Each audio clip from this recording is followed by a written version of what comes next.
السلام علیکم ورحمۃ اللہ وبرکاتہ۔ آج ہم اپنا ناول سٹارٹ کرنے والے ہیں وحشت جنوں۔ اس کی رائٹر ہیں سدرا حسین۔ وہ 19 سالہ لڑکی مرر کے سامنے کھڑی اپنے زخموں کو ہاتھ سے چھو کر دیکھ رہی تھی۔ ہاتھ لگاتی ان سے اٹھتے درد نے اس کی آنکھوں کو بھگو دیا تھا۔ اسے تو یاد بھی نہیں تھا کہ وہ کتنے ٹائم سے چھوٹے سے کمرے میں قید ہے، جس میں ایک بیڈ، 2 کرسیاں، ایک ٹیبل اور دیوار پہ لگے ایک مرر کے علاوہ کچھ نہ تھا۔ ہاں، ایک روشن دان ضرور تھا جس سے آتی روشنی سے دن اور اندھیرے سے رات کا پتہ چلتا تھا۔ وہ جب بھی صبح اٹھتی ایک ہی دعا کرتی تھی کہ آج شام نہ ڈھلے، لیکن یہ ممکن نہ تھا۔ قدرت کا نظام اپنے اصولوں کے مطابق چل رہا تھا۔ آج بھی جیسے جیسے روشن دان سے آتی روشنی مدھم پڑ رہی تھی، اس کی سانسیں رکنے لگی تھی۔ اس کی نیلی آنکھوں میں جیسے کبھی آنسو نہیں آئے تھے، اب رو رو کر ان میں آنسو سوکھ چکے تھے۔ وہ نڈھال سی بیڈ پہ بیٹھی روشن دان پر نظریں جمائے نہ جانے کیا سوچنے لگی، جب اچانک سے لائٹ آف ہو گئی۔ لائٹ آف ہوتی اس نے خود کو اپنی باہوں میں سمیٹا تھا۔ وہ جانتی تھی اب آگے کا لاہ عمل کیا ہوگا۔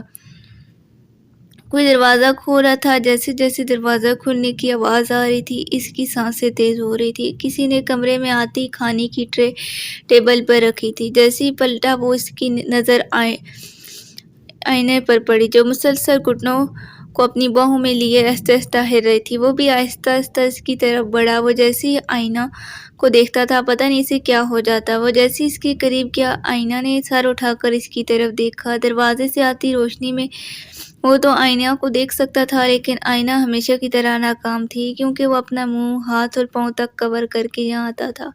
اس سے آئینہ کے چہرے کو اپنے ہاتھوں میں بھرا تو آئینہ نے التجائی نظروں سے اس کی طرف دیکھا، جیسے وہ چیخ چیخ کر کہنا چاہ رہی ہو کہ مجھے جانے دو، مجھے نوچنا چھوڑ دو، لیکن وہ اس سب کی فکر کیے بغیر اس پر جھک گیا تھا۔ آئینہ پچھلے 8 دن سے چیخ چیخ کر تھک گئی تھی، لیکن اسے ایک دن بھی کوئی جواب نہیں ملا تھا۔ وہ جتنی خاموشی سے آتا، اتنی خاموشی سے چلا جاتا تھا۔ ماضی، بابا جانی دیکھ لیں، آپ کی بیگم مجھے بہت تنگ کرتی ہے، آئینہ نے معصومیت بھرے انداز میں کہا۔ کیوں رحیلہ بیگم، آپ ہماری بیٹی نے کیا بگاڑا ہے آپ کا؟ سرفراز پلیز آپ اس کی سائیڈ نہیں لیجیے گا، یہ بہت بدتمیز ہوتی جا رہی ہے، رحیلہ نے غصے چہرے پر سجائے کہا تو سرفراز صاحب فوراً اٹھ کر ان دونوں کے درمیان کھڑے ہو گئے۔ پہلے مجھے وجہ بتائی جائے کیوں میری بیٹی کو ٹارچر کیا جا رہا ہے؟ یہ ساتھ والوں کے سارے پودے کاٹ آئی ہے، اس سے پوچھیں۔ پہلے انہوں نے کی تھی ماما جانی، آئینہ نے فوراً پیچھے سے کہا تو رحیلہ بیگم ماتھے پہ ہاتھ رکھ کے پاس پڑے صوفے پر بیٹھ گئی۔ یہ لڑکی کسی دن بہت بڑا مسئلہ کھڑا کر دے گی، سرفراز صاحب یہ مجھ سے لکھوا لیں۔ کیا ہو گیا رحیلہ؟ وہ بول تو رہی ہے پہل انہوں نے کی ہے، سرفراز صاحب نے آئینہ کی طرف دیکھ کر مسکراتے ہوئے رحیلہ کو کہا تھا تو وہ پھر سے کھڑی ہو گئی۔ کیسی پہل؟ 5 سال کا بچہ ہے چھوٹا سا، جو اس بیچارے کا فٹ بال ہمارے لاؤن میں آیا تو ایک گملہ ٹوٹ گیا، اور یہ ایک گملہ سیریسلی مما ایک گملہ؟ آئینہ اپنی ماں کی بات مکمل ہونے سے پہلے میدان میں۔ بابا وہ میری جان تھا، میرے دن رات پسینے کی کمائی تھا بابا، میں نے اس بچوں کی طرح۔ آئینہ کی اچانک بولتی بند ہوئی تو دونوں نے اس کی نظروں کا تعاقب کرتے اندر آتے افرایم کو دیکھا۔ رحیلہ نے دوسری پل آئینہ کی طرف دیکھا تو اس نے جیسے ماں سے چھپ رہنے کی التجا کی۔ السلام علیکم، افرایم نے سب کی طرف آتے ہوئے سلام کیا تو سرفراز صاحب نارمل انداز میں جواب دے کر بیٹھ گئے۔ بیٹا جلدی سے فریش ہو جاؤ، میں کھانا لگواتی ہوں، لیکن افرایم مسلسل آئینہ کے چہرے پر نظریں جمائے ہوئے تھا۔ کچھ ہوا ہے؟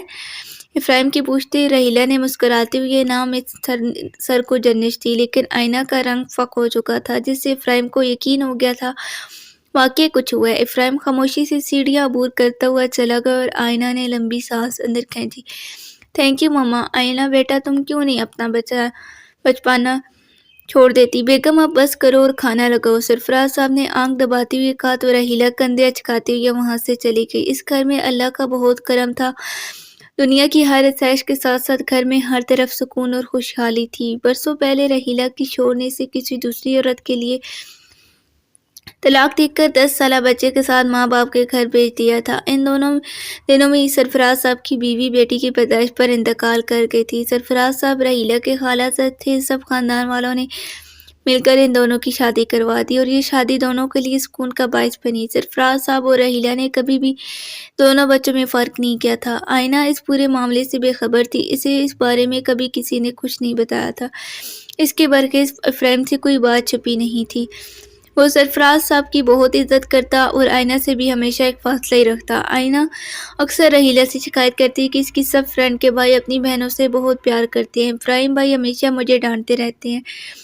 رحیلہ بیگم بہت پیار سے آئینہ کو سمجھاتی تھی، تم دونوں کی ایج میں بہت فرق ہے، اس لیے تم دونوں کے درمیان ویسی دوستی نہیں۔ یہ لاجک آئینہ کے سر سے گزر جاتا، لیکن پھر بھی وہ اس سے بات کو دل کو سمجھا لیتی۔ وہ سب ڈنر کر رہے تھے جب ساتھ والے گھر سے آنٹی اور انکل آئینہ کا کیا طرح سنانے ان کے گھر پہنچے۔ آئینہ کا ہاتھ ہوا میں ہی رک گیا تھا جس سے وہ چمچ کو تھامے ہوئی تھی۔ بیگم صاحبہ مہمان آئے۔ ہاں تو مہمان کھانا کھا کر آ جائیے گا، تم جاؤ، آئینہ نے جھٹ سے کہا تو سب اس کی طرف دیکھنے لگے۔ اس کی نیلی آنکھوں میں ڈر صاف واضح نظر آ رہا تھا کیونکہ وہ مہمانوں کو دیکھ چکی تھی۔ جی ٹھیک۔ ملازمہ واپس پلٹی ہی تھی کہ رحیلہ نے اس کو پکارا، ان کو چائے اور بسکٹ سرو کرو، ہم ابھی آتے ہیں۔ رحیلہ نے آئینہ کی طرف دیکھا تو آئینہ نے اپنے بابا کی طرف دیکھا۔ سرفراز صاحب نے اشارے سے آئینہ کو تسلی دی، لیکن اب کھانا تو حلق سے نیچے ہی نہیں جا رہا تھا۔ رحیلہ جلدی کھانا ختم کرو ڈائننگ روم کی طرف بڑھی۔ آئینہ نہ ہی کھا رہی تھی اور نہ ہی وہاں سے جا رہی تھی، وہ بار بار افرایم کی طرف دیکھ رہی تھی جو بہت سکون سے کھانا کھا رہا تھا۔ اگر بھائی کو پتہ چل گیا تو اس سے پہلے کہ آئینہ کچھ اور سوچتی، ڈائننگ روم سے آتی آواز نے سب کو اپنی طرف متوجہ کیا۔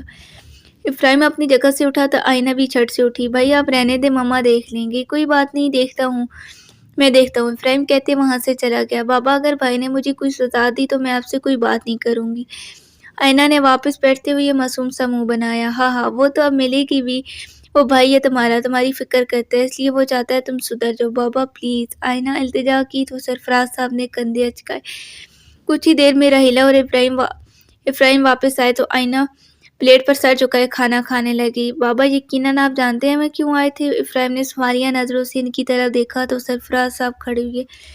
ہاں وہ آئینہ کی وجہ سے آئے تھے، میں بہت تھک گیا ہوں، اب یہ تم دونوں کا معاملہ ہے، سرفراز کہتے ہوئے وہاں سے چلے گئے تو آئینہ نے جاتے ہوئے باپ کی طرف دیکھا۔ یہ کیا حرکت تھی آئینہ؟